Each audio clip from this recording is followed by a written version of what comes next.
Trekkies, and welcome to Trek Freaks, part of the Geek Freaks Network.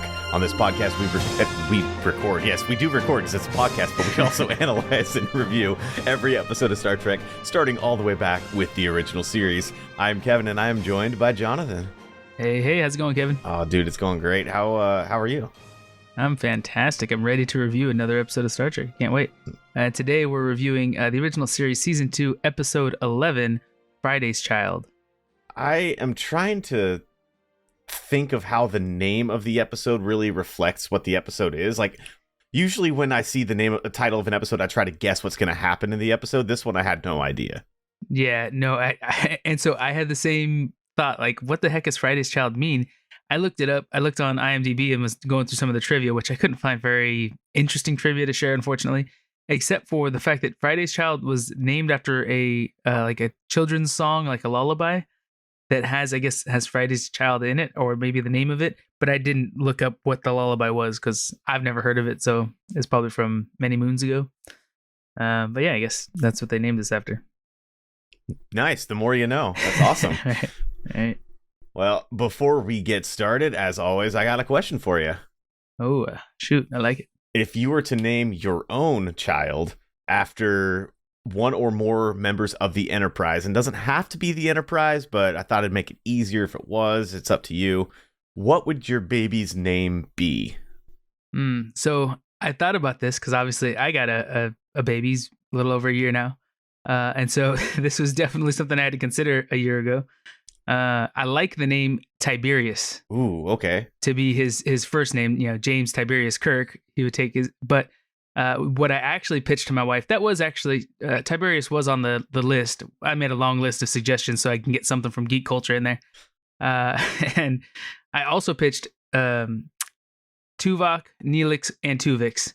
She didn't like any of those. And she's like, well, Neelix sounds too much like Netflix. I'm like, Netflix is just like from the last, 10 years or whatever. Neelix was around back in the 90s and he's really cool, but yeah, she's like, no, that doesn't work. Though we did end up going with Marco with a K from Saga comic book series.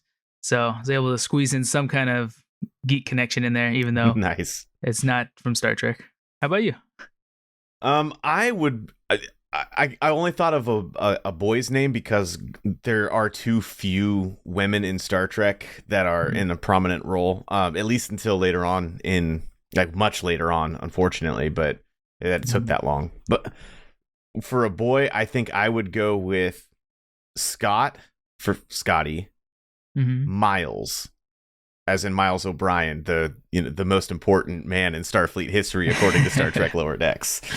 Nice. I like it. I think it just so happens that they're both. The other one I was thinking was Kyle, but I also have, like, my best friend's name is Kyle from Pushing Buttons, so I wouldn't want him to think I was naming him after him directly, or be like, oh yeah, it's after Chief Kyle from the Enterprise. It'd be awkward either way if you have to tell him, like, oh yeah, I named my kid after you because you're my best friend, or yeah, I named my kid Kyle, but not because of you. Sorry, somebody else. The thing that I noticed is that all three of the people that I picked, and even especially the two that I went with, are known for operating the transporter. So I don't know what that means about who I like in Star Trek and what it has to do with transport. Or your future kid's going to work in transportation. They could be bus drivers. You never know. There you go. Oh, man. That's funny. Right. That's enough fun. Let's get into the warp speed recap. The Enterprise is dispatched to Capella 4, a world inhabited by a relatively primitive species, in hopes of securing a mining treaty. You know who else likes mining stuff? Klingons, that's who. The leader of the locals prefers doing business with Starfleet, while the man challenging his leadership chooses the Klingons. A fight ensues and the leader is killed. While trying to escape the settlement, the away team, along with the dead leader's pregnant wife, lure the warriors who are chasing them into a small canyon. Another fight then breaks out. This time, the new leader sees the cowardice of the Klingon firsthand and decides that his own life must end, because he chose poorly. He sacrifices himself in order to help his people kill the Klingon. The newborn baby is the new leader of the people, and the new mother is acting regent, and Starfleet gets their mining rights. Another win for Kirk and crew. Oochie woochie coochie coo. that rhymed too much then for you? I like it. I didn't even have that Uchi Wuchi Coochie Coo written in my notes at all. I just decided to, at least not there. I just decided to throw that in there. Yeah. So at first, when I watched this episode, because I watched it twice, but I was like, man, this is just kind of like super corny, and I wasn't loving it. Then I watched it again, and I realized like this is actually a pretty good episode, mainly because I like the characters. We're not fighting another god character again. It's not the same story we've seen over and over again. These people are a challenge, but they're also more primitive in technology, and they don't have magic or anything like that. So it's nice to see Enterprise or the crew having to fight somebody who's very simple, just has a lot of skill. Like their weapons are effective even though they're not phasers. I thought that was pretty cool. I thought it was nice that they had the Klingons, or at least one Klingon, in this episode, because this people is very similar to how we get to know the Klingons to be later on. Like they're very warlike, they're very honorable and about respect and combat, and the strongest survive, which they say the Klingons kind of have that here, but we don't see that with this Klingon in this episode. So I thought this Klingon is a coward. They definitely change in the future. Like he's trying to, we had a deal. You got to do what, we said. It's like, dude, Klingons would just come in and kill everybody and take what they want. Oh, yeah. But I did like quite a bit of this episode. Something I didn't like was they're talking about how tall the people are, and they like showed like people standing like at different different ranges to the camera to make them look tall and short. It was the camera trickery was very, very hilarious to me. But yeah. Well, we start off in the conference room, and McCoy is giving a report of the people to the planet that they're heading to. He apparently did a couple of months there trying to see if they wanted to share medical technology, if they wanted Starfleet to share medical technology with them. He lived, I think it's 2 months is what he said. That's where we learned that the people there, the Capellans, have only the strongest survive mentality. And what do you know? The Klingons have been spotted nearby, so there's going to be some Klingon shenanigans going on. Which I think that was also from the movie 300, at least, like the Spartan mentality back in the day. Like if your child was born sickly, or if somebody was weak, or if they were whatever starving and stuff like that, you wouldn't save them. They would just be like sacrificed or left to die, because it would be like disrespectful to your people to try to bring in a sickness and be a burden on your people, right? Yeah, it's the same mentality as you're only as strong as your weakest link. So. Yeah. No compassion, but maybe it's effective for them. Yeah, I suppose so. Where am I? There we go. Kirk, Spock, McCoy, and a redshirt beam down in hopes of securing a mining treaty. The first thing I notice is, I don't know who this redshirt is. He's gonna die. Holy crap, man! He's like Klingon, pulls out a phaser and is instantly killed by one of those like chakram frisbee things that the locals use. He did not last long. Like a throwing star / frisbee boomerang looking thing. I refer to them as frisbees all throughout my notes. Nice. And I should also tell you that there's a character, I think he's named Mob or something. Yeah. Mob. Yeah, the first like 12 times I heard his name, I heard Bob. I knew it wasn't Bob, but in all of my notes, he's Bob. Nice. So he's Bob. We'll just change it to Bob. Yeah. That's a lot easier anyways. And when the guy pulled the phaser too, you notice it was just a little editing they could have done better, but he pulls it and then he freezes for like 2 seconds. Like before he gets hit. Like you just cut out a clip of that. Just cut out just a small segment of that, recording to make it instantaneous, but that's okay. That's just a little cheesiness. It's a product of its time, for sure. Yeah. The redshirt falls down dead, and there's a local man there that seems to favor the Klingons. He's there with the Klingon, and the Klingon's just being a dick. It's like he's being kind of manipulative, kind of wormy. He's like saying stuff like, "Oh, why did your man pull a phaser on me?" And I turned in my weapon to the locals here. Why can't you do the same? Stuff like that. When you say wormy, you're thinking worm tongue? I am now. I wasn't when I said it, but That's what I'm like. I don't know if wormy describes someone who's conniving, but it definitely describes a conniving person in Lord of the Rings. There we go. Yeah, I like it. I don't think we got the Klingon's name throughout this entire episode. I don't think so. He's Wormtongue. There you go. That's what he is. Nice. The away team goes to a tent, I believe. It's some kind of hut next. Mm-hmm. And Kirk grills McCoy about the Capellan man killing the red shirt. And Kirk seems to be defending the dead guy. Saying he was in the right to pull a phaser on an unarmed guy.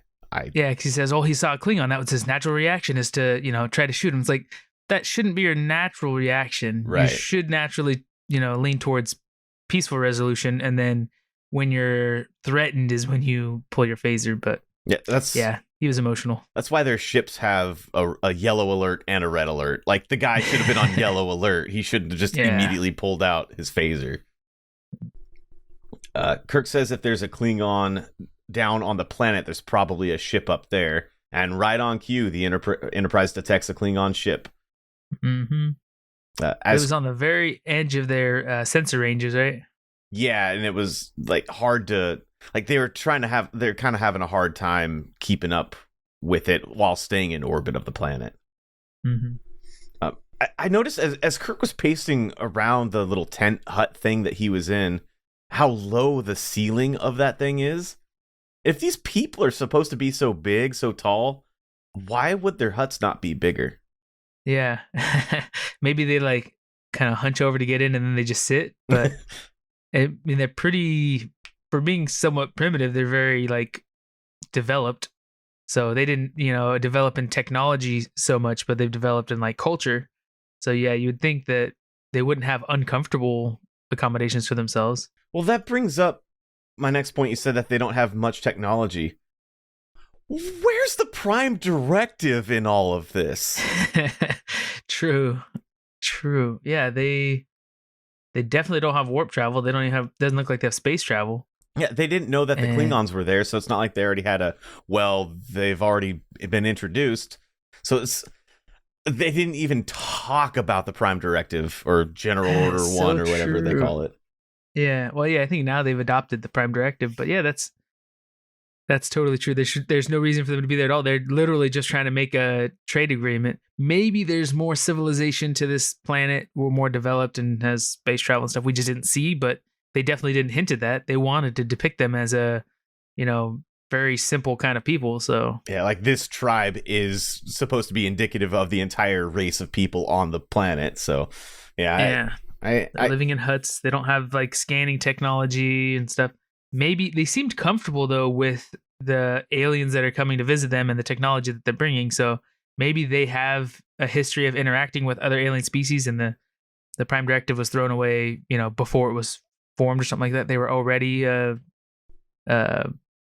planet that is visited by, the Federation before. But I don't know. Yeah, it's a good point though. They shouldn't be messing with this undeveloped culture. I do like filling that in with a little bit of your headcanon, so that helps. Thank you. Gotta connect the dots somehow. Kirk ends up apologizing for chewing out bones. He was just upset, which is the first time we've seen Kirk like that emotional over losing a male member of his crew, if I can recall correctly.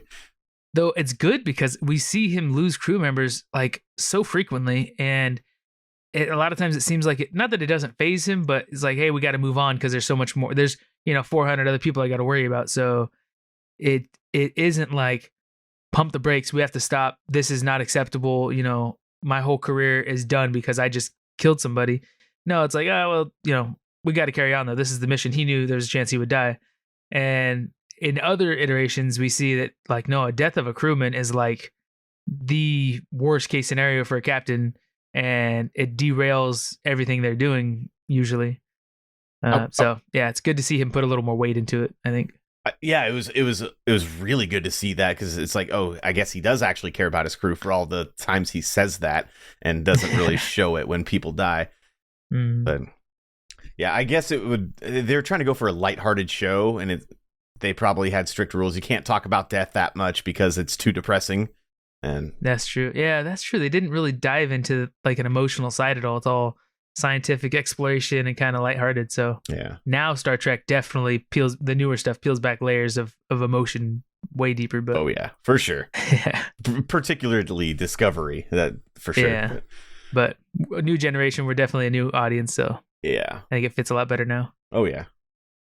Kirk meets the Capellan leader. He's called the Tier, I believe. Mm-hmm. Yeah. And his name is Aka-R, which I'm so glad he doesn't last very long, because I would not be able to keep repeating the name Aka-R without saying it incorrectly at some point. So Yeah, and some of these things, like the Tier, would that not translate in the Universal Translator to be leader or captain or, president, something like that? it's another one of those things that I don't know. The Universal Translator like picks and chooses. Maybe he's saying it with that heavy Capellan accent that it's just to the point where it's not translating it, or Like, really, if they wanted to, the Universal Translators could translate names and make Akahar into Chris, and then when they hear Chris, that just sounds like Akahar to them too. So yeah, the Klingon guy could be Wormtongue, and Ma'ab could be Bob. Exactly. Simple things like that, little changes. Simple, yeah, just tweaks.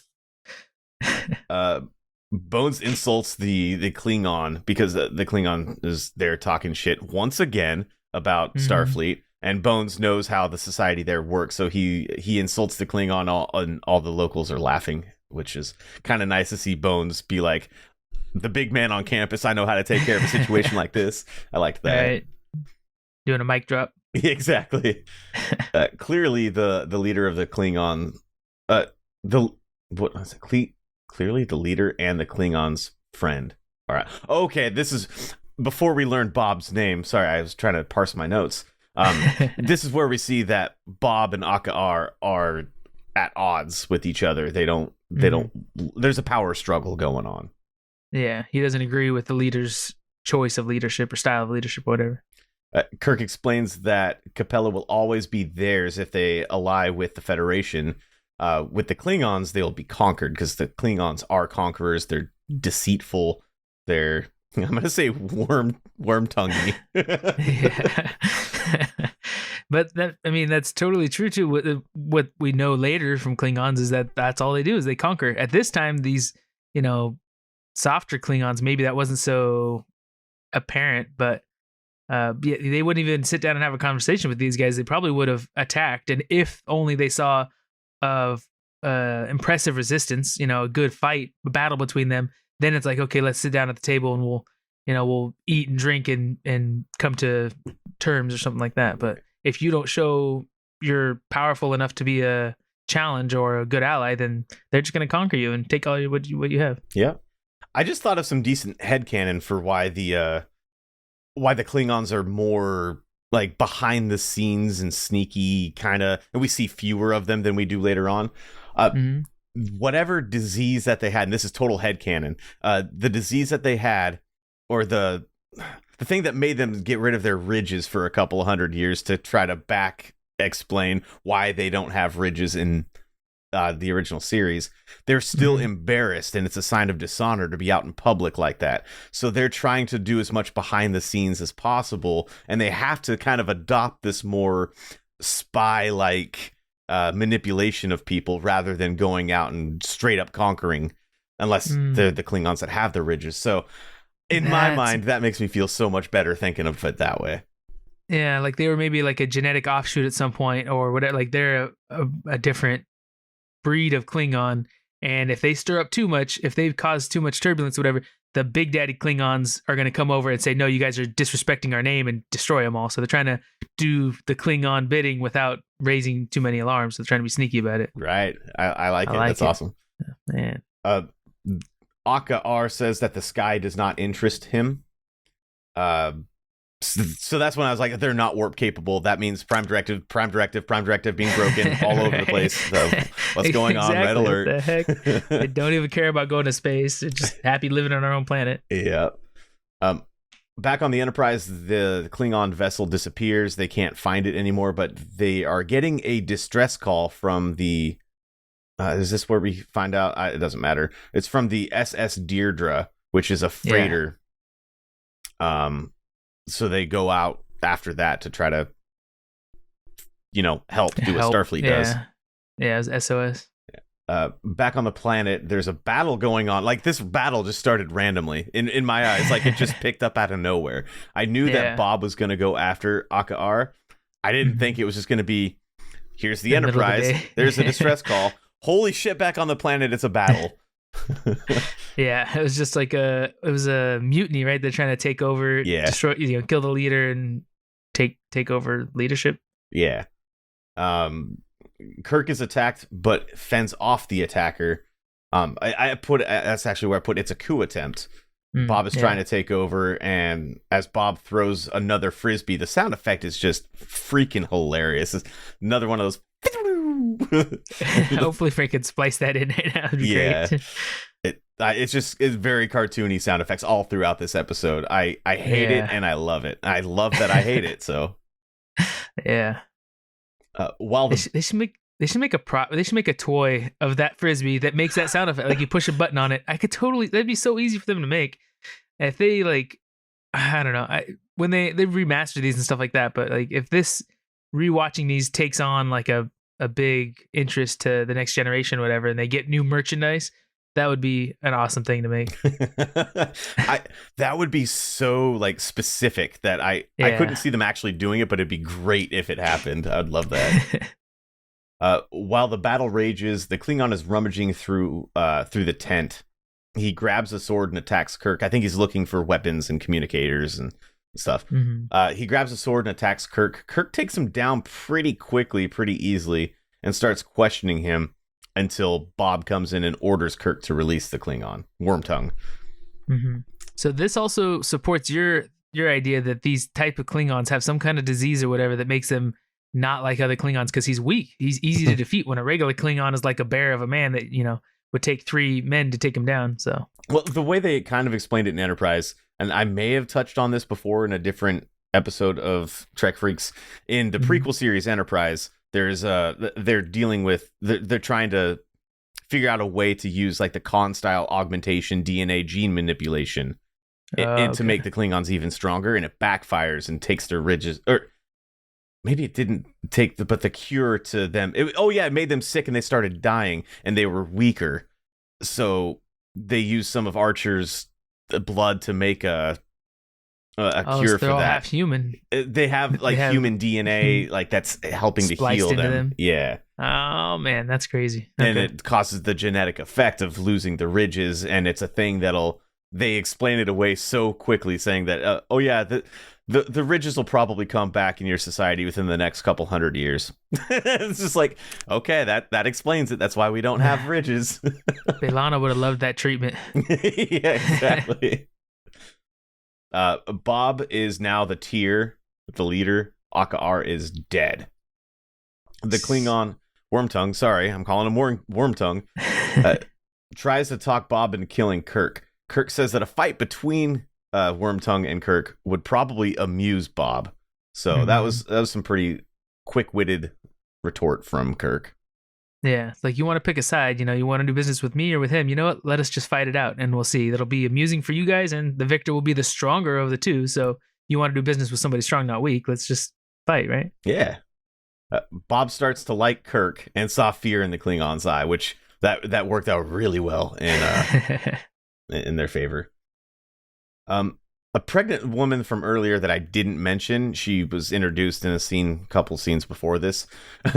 This scene was just so awkward. Like, yeah, she walks in and Bob pulls out his sword and like trips her with the sword, and she gets her arm burned. What? Yeah, she like falls into the fire, it kind of burns her arm, and then she's like in pain, and they want to, Kirk and them want to help her. So I think Kirk touched her, and then all of a sudden it's like, oh, she was to be executed because her baby was to be the leader if he was born. He's the son of the previous leader.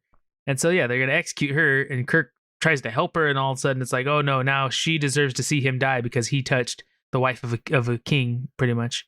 Yeah, and she says that she was proud to have gone through the ceremony, gone through the traditional follow death, the laws and stuff. Yeah. And now Kirk must die. Go figure. Every episode, Kirk must die, right? Yeah, but that scene specifically, though, I don't know if it was like just some of the director's choices, the staging and stuff, but it was just kind of like you're saying, awkward. Like maybe they needed a second camera angle. They were inside a tent, I think, so it was kind of hard maybe to do that, but it was just a little clumsy, Yeah, for sure. the whole just like it looked like a teenager like teasing a younger teenager. Just, oh, I'm gonna trip her. What?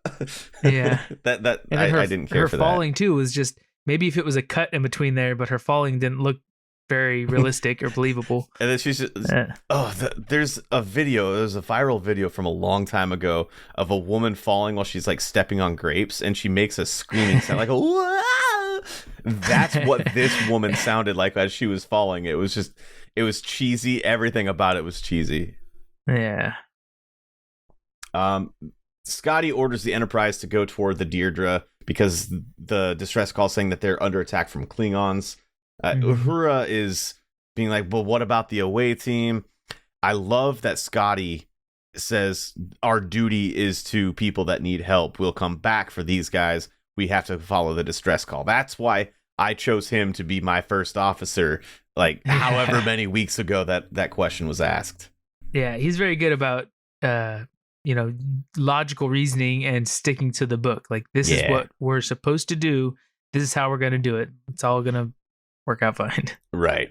And from a viewer's perspective, I knew it was the wrong choice because it's obviously a trap. Like, from a viewer's perspective, it's obviously a trap, but he completely did the right thing. Yeah. Back on the planet, Spock says that they're overdue to check in and that Scotty must have been pulled away to attend to something else. Obvious what that something else is. Logical that Spock would come to that conclusion as well.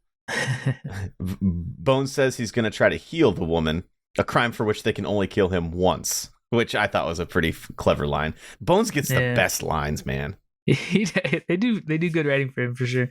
I guess his character, though, is a little more, he can be a little more kind of playful and change, where Spock has to be very serious and Kirk has to be the leader. I don't know. The leader, yeah. So Bones is kind of where everything else can go, which is fun. He's like half playful and youthful man, half crotchety old man. It's really weird. And he can switch back and forth whenever they want him to. Yeah. I guess we'll really see next week. The crotchety old man. Sometimes he's a little more poetic and stuff like that. Other times he's really conservative and straight and narrow. And it's like, what the heck? He's a very well-rounded character. I like it. Yeah. As Bones approaches the woman to heal her arm, Kirk starts a fight with the other guards by throwing a goddamn pillow at him. I thought that was great. Like, pillow fight! Yeah, exactly. I like it. Oh, man. But it worked. Yeah, it did. And the woman agrees to escape with them because, as she says to Kirk, the desire to live is always more desirable. Because obviously the alternative was death. To die. Yeah, but she did just tell the other guys, like, oh, I'm happy to follow the law and die, according to the law or whatever. And it's like, but they're not around now, so yeah. As soon as they're gone, you're like, yeah, no, screw these guys. I want to live. Let's bail. Yeah. Yeah. The Enterprise is approaching the distress call, but there's nothing there. It was a ruse. Who would have seen that coming? Yeah. As that's going on, the away team on the planet and the woman are wandering outside of the encampment. On the captain's log, Kirk just randomly mentions, oh, we have our communicators now. Which, I mean, how would you take a captain's log if you didn't have a communicator to record? So I still don't understand the use of the captain's log, like, within the context of the original series as a show. Yeah, I think it's just to explain to us what happened. Yeah. But at least how do they play it off as part of the show? Yeah, at least later on, like from the Next Generation on, at least as far as I can recall, they actually make it work within the confines of the show and not just as a device to explain to the audience after a 2-minute commercial break what's going on. Yeah. Because the commercial breaks were a lot shorter back then. We see by the length of the episodes. Though, to be fair, they have a lot going on that planet, so I would have to take some notes, or I'm going to get back to the ship and be like, man, I don't even remember what happened down there. It was crazy.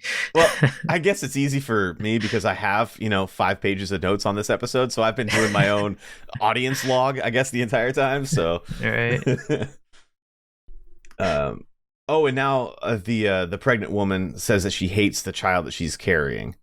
Yeah, that's sad. Yeah, I don't know what they were trying to accomplish with that. Um, I don't know. It was weird. Yeah, because I don't know. It's not like we're used to. The mom would want to save the child, so she would be willing to abandon her culture and her people if it meant she has to flee and go live somewhere else, even join the starship to be able to have her baby and be with her baby.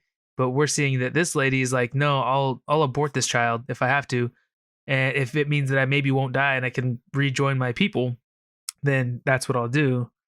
I think is how she was trying to make it sound, but it was a little jarring, I think, for us to see that perspective that she doesn't care about her unborn baby. And now, I mean, her husband, the king, is dead, or the Sair, so I don't know. It's kind of definitely a unique perspective, I guess.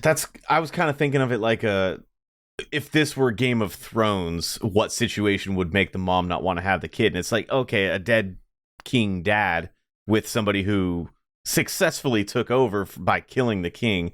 That child would probably have the worst life ever, as we've seen through all of Robert Baratheon's bastard children in Game of Thrones. So that could make sense from the context of a primitive society like the Capellans are.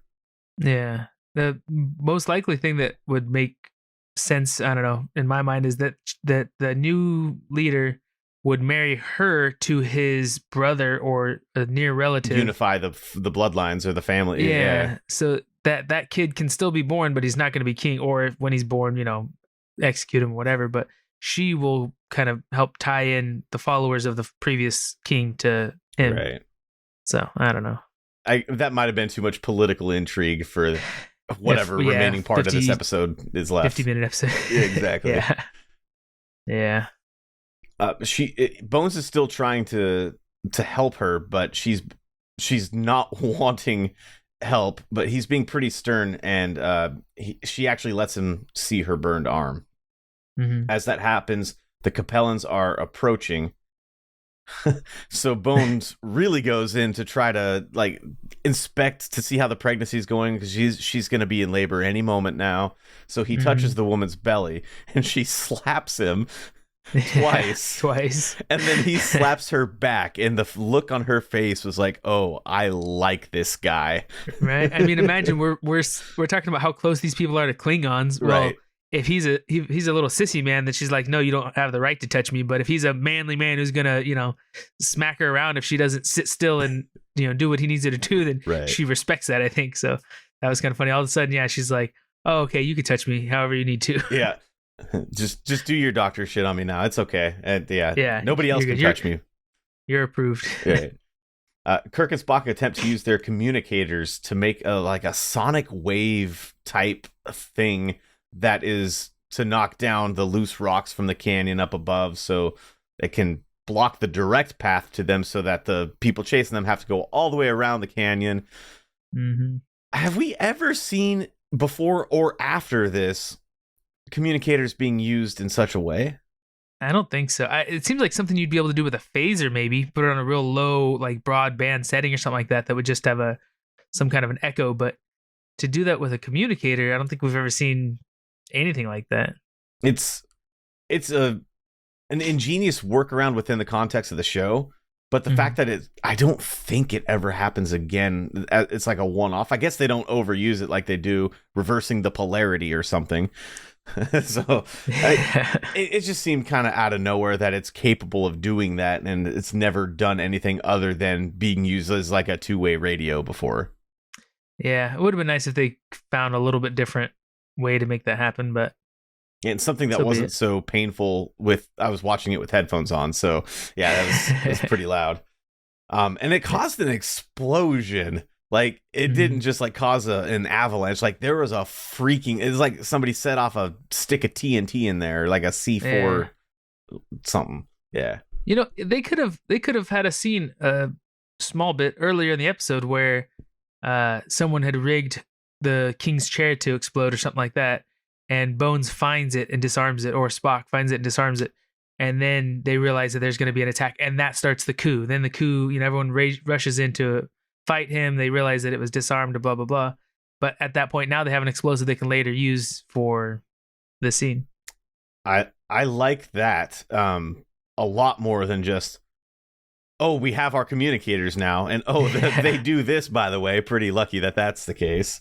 They could use the communicator as a remote detonation device, though, if they set it to a certain frequency that would activate the explosive. That would be cool. Would be awesome. We got to be writers. What are we doing? Would it be a Klingon explosive device? Was that who would have planted the device? Because I don't know if these guys would have explosives. And that makes sense because that Klingon was partners with the guy that's trying to take over, so that would have been smart. Yeah. I like it. Damn, we could have just rewritten this entire episode. Yeah, once we get to a certain stopping point throughout the seasons, or what we're doing here, then we could start putting together some rough scripts and make a couple episodes. There we go. Yeah. In the aftermath, a few of the Capellans are dead or incapacitated. The Klingon is alive, and he just climbs on top of one of the incapacitated Capellans, takes a phaser from him, and kills him for his trouble. Just freaking full on stabs him with a sword. How weird is that?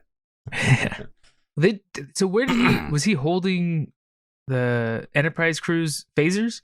Because guess the Capellans didn't have phasers. No, I do know that the Enterprise crew, the away team, couldn't find their phasers when they found the communicators. So I guess one of them had them on his person, but I thought that the phasers that they had were the hot glue gun looking ones, not the little Roku remote looking ones.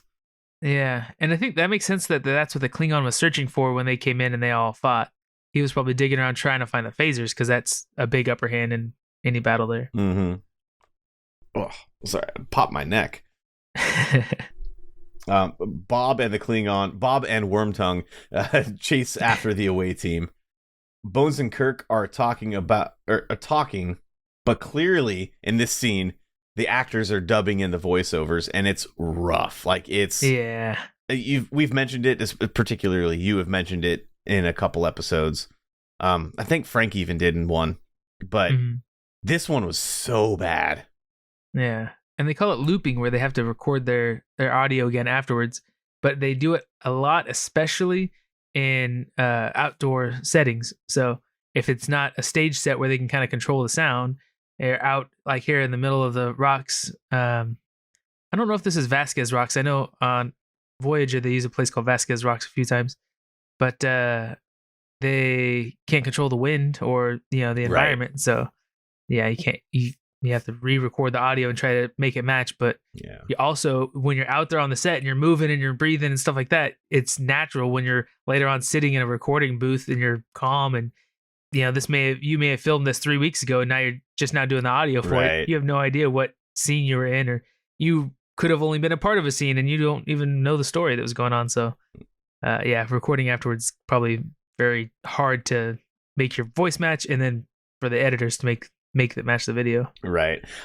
I think the looping that you're talking about is specifically referring to re-recording the lines of dialogue over and over again, so that when they're putting it together, they pick the best version of that. They probably do that with this as well. I just want to throw that in there.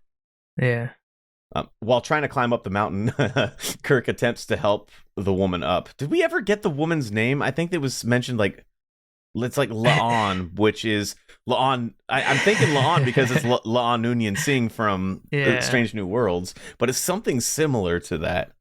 I don't remember. They might have mentioned it in the very beginning when they introduced her, but I thought they just introduced her as the wife of the Ta'ir. Yeah, I just feel bad because I keep calling her the woman, but I mean, she's the one woman in this episode that's not Uhura, so right. Yeah, this is a very male-dominated episode. On a male-dominated show. Yeah. While trying to climb up the mountain, Kirk is attempting to help her up. She says that only McCoy, I love how she says McCoy, only McCoy can help her, can touch her. Yeah. And Spock tries it too, and he's like, no, only McCoy. I love that. Back on the Enterprise, the bridge crew try to figure out the ruse that they... Okay, I really typed that in my notes weird. I'm sorry. They're trying to figure out what the heck is going on. With there's no, the Deirdre's not there. There's no Klingons in sight. There's nothing there. Scotty figures it out. It was a ruse. He says that they're going to give it a little bit more time just to make sure, but then they're going to go back to Capella 4 to help out the away team. Yeah, and they said they figured it out because the SOS they got called for Enterprise specifically, right? Right. Which and they nobody would know that the Enterprise was there. If a freighter wouldn't, because the freighter's not part of Starfleet, like the military side of anything, so they wouldn't have the registry there. I was actually gonna note, like in my notes, I was actually gonna write down how would they know that the Enterprise is there, but I'm like, it's just one of those things that they just added into the episode and that we're not supposed to question, so I didn't think twice about it. And it's like, oh, it was a plot device, damn it. Yeah, that was pretty good. Oh, I looked it up too. The woman's name is Eileen. Eileen, okay. Eileen, yeah. That's why I was thinking Lon. We might not have heard it really, but yeah, IMDb says her name's Eileen. Okay, cool. Back on the planet, Kirk starts a fire by smashing a pill with a sword. I thought that was pretty freaking badass of him. Like, hey, Bones, you have one of those magnesium tablets or something like that. I thought he was asking for like a Tums for heartburn. I didn't realize it was, no, it's a full-on chemical reaction pill that you smash it and boom, a fire. I love that. That was cool. Yeah, I wouldn't be surprised if that's real like today, because I know people use like those little fire starter kits have magnesium. So that's pretty cool. The woman, Eileen, is that what you said? Eileen? Yeah, Eileen. Eileen, okay. Or it might be Lan, because the way they say their double letters. Oh, that's true. McCoy. The woman's in labor. Yeah. As Kirk and Spock go out to look for defenses. I don't know why I typed McCoy. As Kirk and Spock go out to look for defenses or weapons to use to fend off the coming attackers. Mm-hmm. The woman doesn't want to give birth. She kind of explains it by saying that the kid belongs to the husband, which, you know, is a very primitive thing in society. Especially because I think Aka R explained that she was carrying his son that is to be the new tier when his time comes. So he was like bred specifically to take over, as, you know, monarchies tend to go. Yeah. Which is like, that's a lot of pressure to put on a kid when he's born. Like, hey, by the way, you're going to be the leader of all these people, so listen up. And then McCoy says, repeat after me. This is your baby, or something like, this is your child. This is your kid. And she's like, you're right. He said, repeat after me. This is my child. Oh yeah. This is my child. Then she changed it. This is your child. Yeah. It's like, no. Say it in your tense. This is my child. Yes, this is your child. It was, she knew what she was doing, but she was making herself convinced that it was McCoy's child so that she wouldn't hate the kid. Yeah. As Kirk and Spock inspect their makeshift bows, a baby's cry is heard from off in the distance. So the baby's born. McCoy's kid is alive and well. He's a daddy. He's a papa. Another distress call is heard on the Enterprise, and Scotty says to ignore it, and then says the famous "fool me once, shame on you; fool me twice, shame on me" line. That was, of course, invented in Russia, as Chekhov would have us believe. On Capella, the woman knocks out Bones and wanders away. I thought that was... I don't know exactly what... I didn't know at the time. Like, normally you can kind of guess what somebody's going to do when they do something like this, especially this close to the end of an episode. But she didn't bring the baby. She actually literally knocked him out with a rock. Yeah. I had no idea what she was doing at the time. Yeah, well, because, like... she'd said before the baby is the father's, and she didn't want the baby. So it's like, okay, if you're gonna, you know, claim, you're telling me like this is your child, good. I'm gonna make sure you keep the child, and I'm gonna leave and go back to my people. And you know, now I'm baby free, so I'm just a ex-wife of a king, but I'm no threat anymore. I guess that makes sense. She was probably going to turn herself in so that she could die, because she was still going to accept her punishment, but didn't want the kid to accept the punishment as well. I don't think she cares about the kid. It's McCoy's kid, so I mean, I think she does a little bit now. Well, I think if she had the kid in her, she was going to be executed. Without the kid, now she's just another citizen, ex-wife of the king, but she could be, like I said, married off to the brother or somebody and stay. But, she's no more threat anymore. Yeah, that makes sense. A Klingon ship is trying to block the Enterprise from reaching the planet, so they go to red alert. I like it how it's going back and forth as frequently as it is from the Enterprise to... It's good pacing. Yeah, exactly. Yeah. The Enterprise is slowly approaching the Klingon ship. Their weapons are ready. On Capella, the warriors are slowly approaching the away team's encampment, so both sides of the Enterprise crew are in immediate peril, which is raising the tension for the last 5 minutes of the episode or so, which I did really enjoy that. Bob is surprised by the cleverness of the Earthmen, because what happened before this is Eileen, or Eleon, or whatever, however they pronounce her name, the only woman in the show. Yeah, right. Tells Bob that she killed the Earthmen.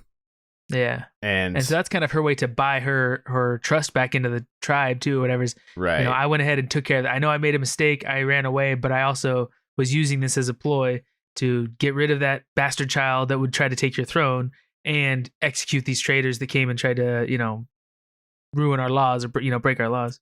I thought the whole thing with Bob sending somebody up the cliff and it's like, they're hiding behind the rocks. And Bob's like, these guys are freaking clever, aren't they?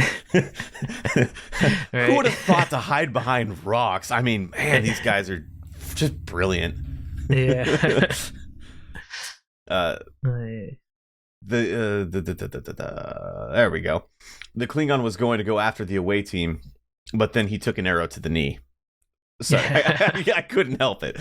Little Skyrim reference, but that was good. That actually was a pretty good shot too. Like, at some point we see one of the guys catching the frisbee in his chest, and it was like, come on, dude, you've been playing frisbee for a while, but it didn't obviously impale him. But this one, it looked like he took a handmade arrow to the knee. It was pretty effective. This whole little fight scene with frisbees and arrows, I thought it was awesome, because it wasn't what you expect out of a fight in Star Trek.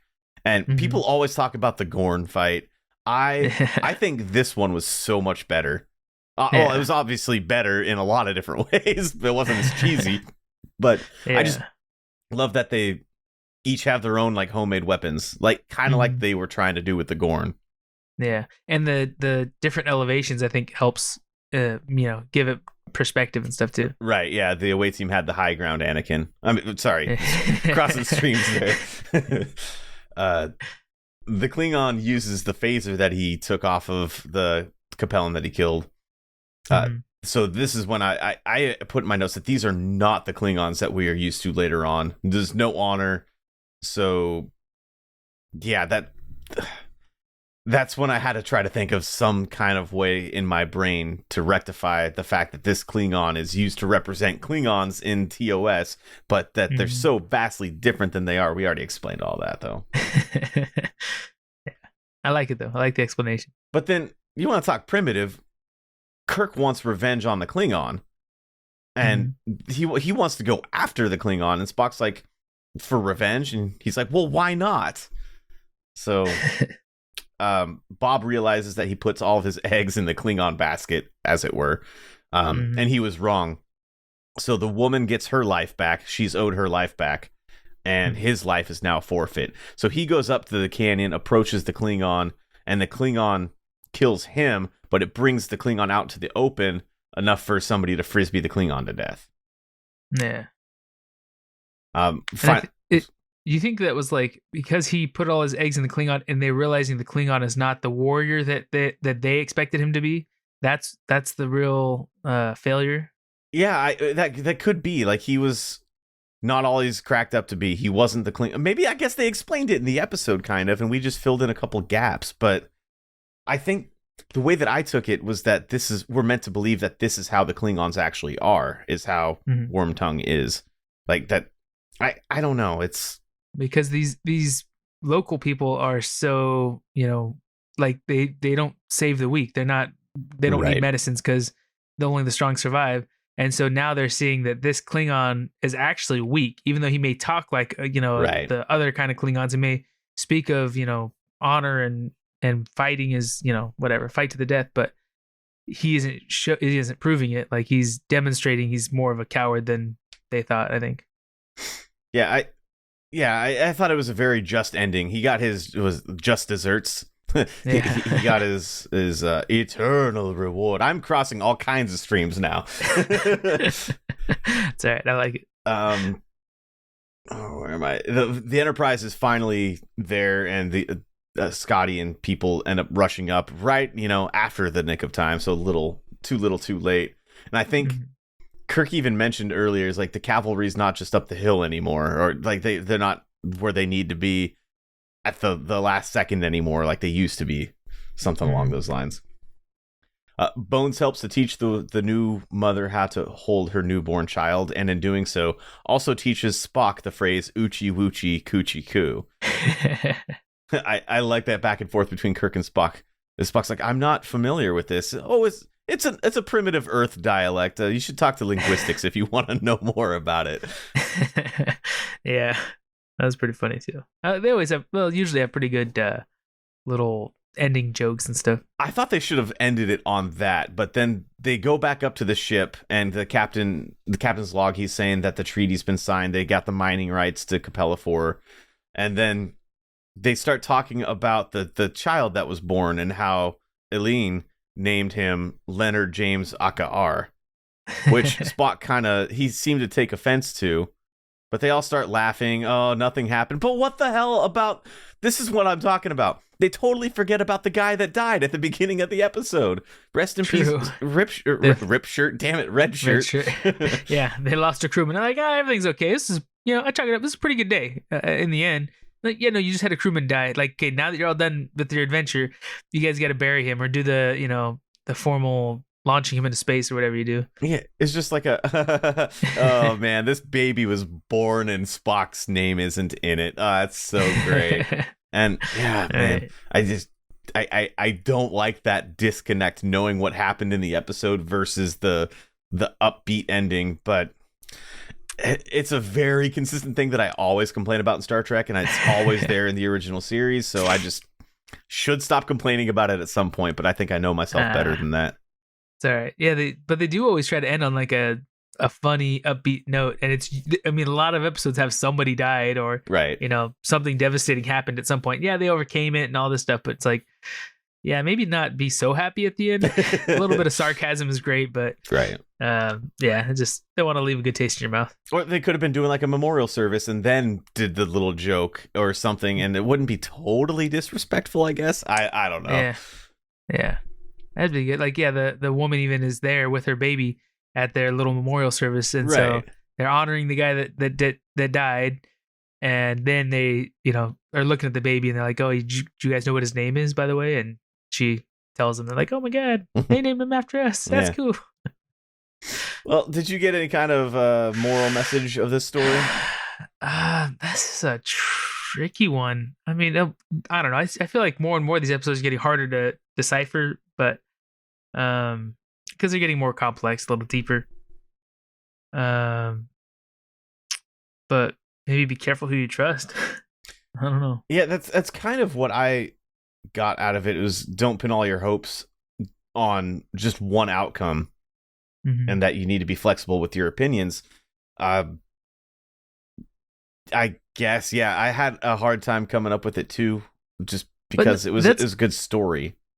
Yours is actually a good in applying with Eileen or Lan or whatever, because she was pregnant and she was going to be like the king's wife and bear the king's son, and then all this happened. So she's like, okay, well, I'm gonna die. He's gonna die. We're all gonna die. It's just gonna have to happen.